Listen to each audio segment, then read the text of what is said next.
la faute au gouvernement. C'est-à-dire yaa ngi wax sànq ni dañu war a def justice ci martyrs yi mais là comme ni ko Samba waxee sànq buñ ko deful rek ñi nga xamante ni ñoom ñoo fi ne ñoom ñoo ko waral parce que tout simplement ils refusent d'abroger la loi d'amnistie. Voilà, bon, pour dire que vouloir imputer la responsabilité des morts à Pastef, je pense que c'est une offense ou bien manque de respect aux pacifiens. Ah bon? Et les Sénégalais qui nous suivent savent que nous les pacifiés, on a été victimes. Tu vois le tir en face de toi, tu accuses quelqu'un d'autre. Nous, parti Pastef, ce qu'on a fait, c'est créer un parti du peuple, éveiller les consciences, avoir un discours, une vision et un programme, convaincre les Sénégalais. Et des politiciens traditionnels ont dit que vous n'allez pas atteindre vos objectifs. Pas par des idées, mais par la répression. Des gens ont tué des Sénégalais comme ça au vu et aussi de tout le monde. Vous les connaissez. Et tu oses dire que ce sont les Pastefiens qui sont responsables des morts de ce pays-là. Il faut au moins respecter les Sénégalais qui nous écoutent. Justice amul waa Pastef ñoo tax. Non, j'en viens. Voilà. Kon, ça veut dire que nous vouloir nous imputer cette responsabilité, c'est de nous manquer de respect ou de nous offenser comme ça gratuitement. La loi d'amnistie. Nous, on a dit dès le début, on nous avait tués, on nous avait emprisonnés, blessés. Et ceux qui ont fait ça ont voulu, coûte que coûte, créer une loi d'amnistie qu'ils ont créée eux-mêmes. Cette loi d'amnistie, c'est nous. C'est pas nous. C'est le régime sortant qui a voté cette loi d'amnistie. Donc, nous, amuñu benn lu ñu taxee ci loi d'amnistie. À l'époque, on avait dit, lorsqu'il était plus dur que des milliers de gens dans les prisons, on avait dit, nous ne sommes pas demandeurs de cette loi-là. Nos députés n'avaient pas voté cette loi-là. Mais vous savez, une loi, elle est compliquée. Et il y a des conséquences quand on vote ça. Beaucoup de conséquences. Et ils le savaient. Ils savaient que l'enlever, ce ne serait pas facile. Ça a engendré d'autres conséquences et d'autres conséquences. Ils ont bien calculé.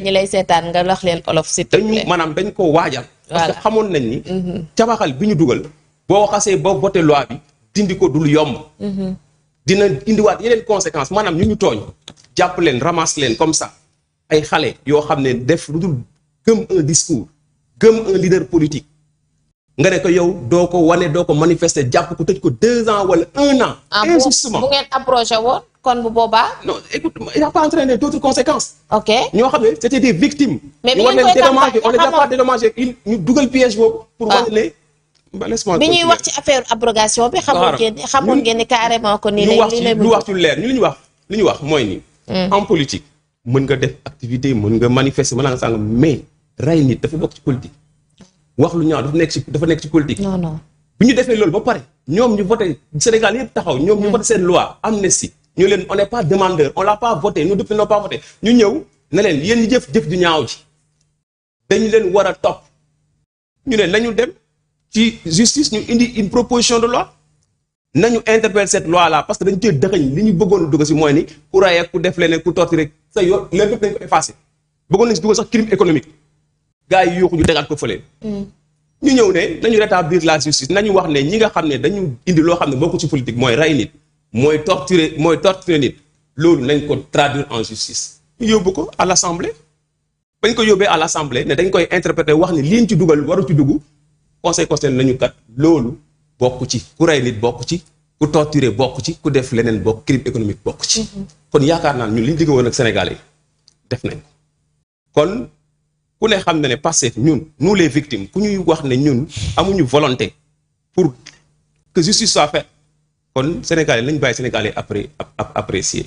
ñun de les victimes là nous les avons xoolal en mémoire li lañ doon déwee te chaque jour moom mooy guider suñuy acte politique te duñu noppalu duñu tàyyi tant que justice amul pour ces martyrs là et pour ces tortures. parce que loolu dama ne wax une paix sans la vérité n'est que du dara maanaam amul fu mu taxaw amul fondement bu mu taxaw donc paix dañ koy construire dans la vérité nañu rétablir la vérité ensuite ñu dem vers la réconciliation. loolu laa gëm beneen bi par rapport à la justice toujours. waaw révision de la constitution loolu dañ ko war a def. bu ñu defee révision constitution bi révision code électoral bi surtout parce que gis nga le jeu démocratique pour que mu respirer c'est des élections et élections yi lu ko tënk mooy le code électoral te code électoral bi politicien dañ ci dugal ay ndëgg sërëx yoo xam ne que toujours mooy source de tension. ok donc kon dañ ko war a réviser de façon sérieuse et consensuelle ñu teg loo xamee nekk nii géew baa ngi nii ku ñeme ñëwal sàmm sa réew sénégalais ñooy jugé ku ñu xam ne yow mi doy nga leen bëgg nañ la ñu votel la ñu de loolu la ñuy prôné ci loolu la ñuy dox dinañ réviser le code électoral ba nga xam ne bépp sénégalais dina am possibilité de pouvoir se présenter si les sénégalais vont décider ñun ragaluñu loolu parce que ñun xam nañu ne sénégalais ils sont avec nous joxuñu leen xaalis diggu leen lu ñu mënul lu ñu leen wax un discours sérieux cohérent documenté argumenté jusqu'à présent et li ñu leen waxoon ba léegi ñi ngi koy teg beneen bi souvent aussi dañuy wax affaire dafa yéex mais est-ce qu'il y a beaucoup de gens qui n'ont pas lu le projet de Pastef ils ne l'ont pas lu le projet de Pastef le projet bi maanaam lépp lu ñu diggee ci échéance lañ ko teg dañuy wax lii dañ koy def ci 1 an lii ci 2 ans lii ci 3 ans dañu war a dem bañ a jël rek le critique facile comme ça dem nañu yéen kat dans votre projet vous aviez dit que di ngeen def réforme bi à telle date bi passé defu leen kenn du ci dem ci au fond des choses dañuy toog rek naan non dara change non on a posé des actes et actes ñu teg dañ ko adopté par rapport à notre vision par rapport à notre projet ba pare nag matérialiser ko ak la vision 2050 bi nga xam ne que ni moom la ñu wax Sénégal dañu bëgg ñuy topp ci loolu ñu ciy interpeller ñu leen di wax ñu liñ ci teg ak liñ ci jëm. d'accord alors sànq ci sa bi ngay door Samba yaa ngi wax ci li nga xamante ni moom moo di emploi des jeunes et pourtant le président de la République dafa mel ni ci ay kàddoom wala ci discours am mi ngi dalal xel ñi nga xamante ni moom moo di ndaw ñi parce que nee na bokk na ci ay priorité am ak fi nga xamante ni fa la bëgg a jëmale ci lu jëm ci gën a ñoŋal li nga xamante ne moom moo di xëyu ndaw ñi mais aussi tamit jàppale leen par rapport ci seen mën-mën alors yaa ngi wax sànq ci jafe-jafe yi ci wàllum emploi beeg yu ni mel alors fan ngay teg ci li nga xamante ne loolu la promesse yi nga xamante ne moom le président daal di wax et aussi li ñu jot a def en 2025 ak fi ñu jëm en 2026 Samba. Bon balaa maa ñëw ci emploi yi dama bëgg a. ngay ñëwaat ci justice bi quelques éclaircissements quoi par rapport ak sama xarit bi lu mu wax. j'espère que waxuma fenn ne Pastef dañ leen imputer responsabilité yi nga xam ne dañu ñàkk seen bakkan quoi loolu waxuma ko fenn. la deuxième chose mooy souvent politiciens yi dañuy def erreur quoi. dañuy def erreur jël victimiser wu. c'est pas le Pastef qui est victime cher ami c'est le peuple sénégalais qui est victime Sénégal moo ñàkk ay doomam. ñàkk bokk parce que on est une famille Sénégal di nga am sa rakk boo xam ne yéen a bokk ndey ak baay mu bokk fii yow nga bokk feneen kii bokk Pastef am na famille yoo xam ne kii PDS la bokk kii PS la bokk xale bi génn PDS xale bi bokk Pastef génn ñàkk bakkanam sa famille a perdu le Sénégal a perdu c'est pas un parti politique qui a perdu loolu dama bëgg mu leer pourquoi ma koy wax dafa am ci kenn koo xam ne dafa ñàkk bakkanam man ça il me touche profondément c'était un jeune frère bu ma doon jege tout le temps su ma doon dem bari ñi petit nit la ku ma doon jege trop su ma gis jàkkaarloo kenn koo xam ne militant la bu nekk au pouvoir mu bëgg a approprier ne moom moo ñàkk man xam naa ne man maa gën a ñàkk ko parce que xam naa fan la ma toll woon xam naa ban relation la amoon moom xam naa ay mbokkam dama ko doon jege donc loolu ñu di si bàyyi xel bu baax a baax c'est le Sénégal qui a perdu ses enfants bu nit ñi di wax avec rage ci amnistie bi ne loi bi tëb pour que ñu àtte leen c'est parce que suñu doom dañu ñàkk ay doom te loolu c'est pas la première fois depuis indépendance balaa moo am bien avant après indépendance régime bu ñëw dina am ñoo xam ne dañu ñàkk seen bakkan par la force des politiques et après du mujj fenn et que avec l'avènement de Pastef ça devrait être la dernière fois et j'espère bien que ce sera la dernière fois que nit di ñàkk bakkan après bu ñu accéder au pouvoir après il discute Mimi Touré bi nga xam ne actuellement mooy au conseil du président de la République mais jamono bi nga xamee ne ñu ngi boom xale yi lan la doon wax est-ce que mos na jël benn kaddu boo xam ne dina compatir wala mu jaale wala mu wax ne xale yi ñàkk seen bakkan du moom kenn kese bëri na. chaque pouvoir boo ñëwee nga nekk dans l'opposition tu te bats boo ñëwee nga agsi au pouvoir c'est la même chose donc les mêmes personnes yi nga xam ne bi ñu lay rey ñoom ñoo doon taxaw naan non c'est pas des et puis c'est très indécent bu nga gis ñenn ñoo xam ne dañu ñëw naan même xale yi nga xam ne dañu ñàkk seen bakkan. ñu bëri amuñ ci ñoom benn respect. ndax dañ laa leen woy nit ngeen doon xeexal woy diw ngeen doon xeexal et cetera. non d'accord mooy ñi nekk de l'autre côté. non même les opposants je parle de tout le monde opposants yi ñi nga xam ne ñoo nekkoon au pouvoir tey ils utilisent ce discours. ñi nga xam ne dañu ñàkk seen bakkan booy xeexaluñu kenn am nañu droit gëm ne Sénégal dafa war a mun a changer am nañu droit topp benn discours et puis xeex pour seen dëkk. waaw maintenant ki nga xam ne moom lañ àndaloon ci xeex bi nag bu ñëwee ba au pouvoir mu def leneen loolu c'est autre chose mais ñi nga xam ne dañu ñàkk bakkan ak booy nekkoon ci mbedd di xeex tey ñu nekk dans le chômage tey ñu am déception tey ñu am leneen Sénégal dañu war am respect politiciens yi dañu am respect pour ñooñu.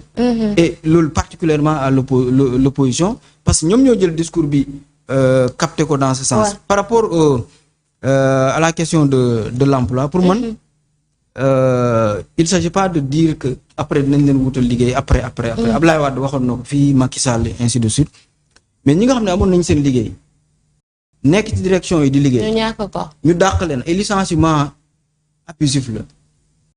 pourquoi mu nekk licenciement bi man gestion des ressources humaines laa jàng xam naa ne licenciement dafay suivre processus. code du travail dafa wax lu leer. article L61 L62 dafa wax nan la ñuy dàqee nit mënoo exclure nit dans de son ci lieu de travail am te impliqué woo représentant personnel bi dans tout le processus amul mënoo dàq nit ba pare te joxoo ko certificat de travail mënoo dàq nit te amul préavis mënoo dàq nit te respecté woo da ngay xëy ñëw rek nga envoyé note personnel bi ne la non léegi kii nekkatul ci travailleur léegi dàq nañ ko raison yi kenn expliqué ko.